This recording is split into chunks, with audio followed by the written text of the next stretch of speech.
मरने के बाद बंदा अपने घर वालों को कितने साल तक याद करता रोता रहता है। इस हकीकत को जानने के लिए वीडियो को आखिर तक देखें। हम में से हर एक ये जानता है कि दुनियावी ज़िंदगी बस थोड़ी सी है। हर एक इंसान ने मौत का मज़ा चखना है।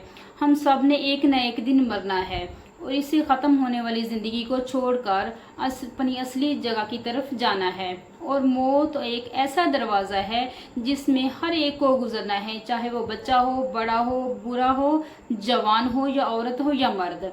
हर एक ने मौत के दरवाजे से गुजरना है। जिस तरह अल्लाह पाक ने कुरान पाक में फरमाया, कुल नफ्सिन ज़ायक़ातुल मौत, हर एक जानदार को मौत का मज़ा चखना है। हर वो चीज़ जो जिंदा है, जिसके अंदर जान है, उसने एक ना एक दिन मरना है। दुनिया और आखिरत के बाद एक ऐसी दुनिया है जिसको हम आलमे बर्ज़ कहते हैं। मरने के बाद और क़यामत से पहले तमाम जिन्नों और इंसानों की रूहों को अपने अमाल का हिसाब से रहना होगा और रूह को कहीं भी हो उसका कनेक्शन उसके जिस्म के साथ रहता है। हदीस शरीफ में आता है कि जब मुसलमान मरता है कि इसके रास्ते खोल दिए जाते हैं कि जहां जाना चाहे चला जाए। सवाल ये है कि मुर्दा अपने मरने के बाद अपने घर वालों को याद करता है। जब किसी इंसान का इंतकाल होता है तो मरने वाले शख्स को ये मालूम होता है कि हम इस दुनिया से इंतकाल कर चुके हैं, आलमे बर्ज़ में आ गए हैं या आलमे बरज़ख में आ रहे हैं। इसको सारी चीज़ें याद होती हैं कि हमारा घर, हमारे रिश्तेदार, हमारे बहन भाई, अपनी फैमिली, और यहाँ तक कि जब इस मुर्दे को रूह निकाली जाती है, इसको दफनाया जा रहा होता है, तो इस वक्त भी मुर्दा अपनी आंखों से अपनी सारी चीज़ें देख रहा होता है, यानी कि उसकी रूह तमाम चीज़ों को देख रही होती है। और नेक लोगों के जनाजे को जब उठाते हैं कि ए लोगों, मुझे जल्दी कब्रिस्तान की तरफ ले चलो, मुझे मेरी असली घर यानी कब्र तक पहुंचा दो, क्योंकि उसे अपनी मौत में पता चल जाता है कि उसके साथ आने वाला वक्त, उसके आने वाली मंजिल सख्त है, मुश्किल है या आसान है, वो सब जानता है। क्योंकि रूह निकलते वक्त इसको जो तकलीफ़ होती है उससे उसको अंदाज़ा हो जाता है। इसलिए जो मोमिन बंदा होता है वो कहता है कि मुझे जल्दी ले चलो, क्योंकि हजूर सल्लल्लाहु अलैहि वसल्लम ने फरमाया, दुनिया मोमिन के लिए कैद खाना है और काफिर के लिए जन्नत। और जो गुनहगार की मौत होती है तो वो चलाता है, कहता है कि ए लोगो, तुम मुझे कहाँ ले जा रहे हो। अपने बच्चों से बोलते हो, ए बच्चों, तुम मुझे कहाँ ले जा रहे हो, मुझे मेरे घर से क्यों निकाल रहे हो, मुझे अंधेरी कब्र में क्यों डाल रहे हो।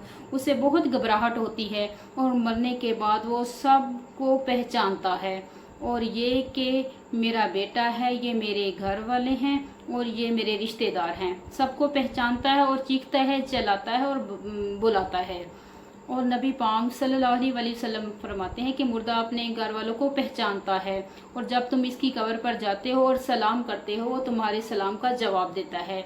और जब कोई इसका प्यारा इसकी कब्र पर आ जाता है तो वो बहुत खुश हो जाता है। लेकिन कोई अगर मुर्दा गुनाहगार होता है और अपने गुनाहों की वजह से सजाए भुगत रहा होता है, तो जब उसके घर वाले, उसके प्यारे उसके पास जाते हैं तो वो उनको नहीं पहचानता, वो अपनी तकलीफ़ों में मशगूल होता है, क्योंकि कब्र में उसकी ज़िंदगी बहुत सख्त होती है, वो अजाब से परेशान हो रहा होता है। और इसी तरह जब हम कब्रिस्तान में जाकर सलाम करते हैं तो सारे कब्रिस्तान वाले जवाब देते हैं। और बुखारी शरीफ की हदीस है कि जब कोई शख्स अपने मरहूम के लिए असाले सवाब करता है तो वो असाले सवाब तोहफ़ा बना के इस मुर्दे को पेश किया जाता है और वो बहुत खुश होता है। गुनाहगार को दुनिया बहुत याद आती है, क्योंकि दुनिया इसके लिए जन्नत होती है। इसीलिए इसाले सवाब मरने वालों के लिए किया करें। इसीलिए इस्लाम में मरने वालों के लिए इसाले सवाब करने वाले कहा गया है। इसाले सवाब के लिए जो गुनाहगार होता है उनकी गुनाहों की बख्शिश होती है, और जो नेक होता है उसके दर्जात बुलंद हो जाते हैं। लिहाजा हमें अपने मरने वाले को ये हर हाल में याद रखना चाहिए और उनके लिए इसाले सवाब करते रहना चाहिए। और जो इन लोग नेक होते हैं उनके दुनिया कैद खाना होती है और कब्र की ज़िंदगी जन्नत होती है। और اس قبر میں ان کے لیے جنت میں باغ کھڑکیاں دروازے کھول دیے جاتے ہیں اور انہیں جنت کا لباس پہنا دیا جاتا ہے۔ بہرحال جو اصل چیز ہے وہ عمل ہے۔ اگر انسان کے اعمال اچھے ہیں تو موت کا اچھا میسج اور کچھ نہیں، اگر اعمال خراب ہیں تو موت سے برا میسج اور کچھ نہیں۔ اللہ پاک فرماتا ہے، قرآن پاک میں ارشاد فرماتا ہے کہ تم اپنے رب سے گڑ گڑا کر اور آہستہ دونوں طریقوں سے دعا کرو، بے شک وہ بہت سے مرنے والے کو پسند نہیں کرتا۔ اور نماز جنازہ کے حوالے سے نبی کریم صلی اللہ علیہ وسلم کا ارشاد ہے، جو میت کی نماز جنازہ 100 مسلمان پڑھے اور دعا کرے تو ان کی دعائیں اللہ تعالیٰ قبول فرماتا ہے۔ اللہ پاک ہم کو اور آپ سب کو نیک اعمال کی توفیق عطا فرمائے اور تمام گناہوں سے دور رکھے، آمین ثم آمین۔